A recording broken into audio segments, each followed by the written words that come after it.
Aš domiausi švietimu, o jeigu tiksliau, tai mokyklų sistema Lietuvos didžiojoje kunigaikštystėje, tai yra abiejų tautų respublikos žemėse.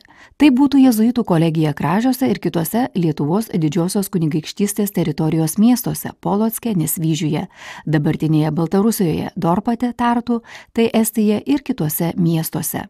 Aš žinau ir žinojau, kad nebus sunku rasti Vilniuje ir kitose miestuose esančiuose netoli Kražių dokumentus susijusius su senaja jėzuitų kolegija, o vėliau Kražių gimnazija.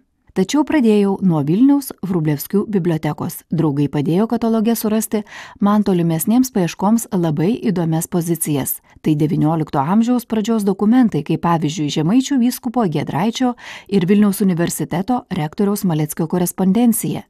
Be to yra ir daugiau labai įdomių dokumentų. Etmono Chodkevičiaus žmonos Sofijos Chodkevičienės testamentai.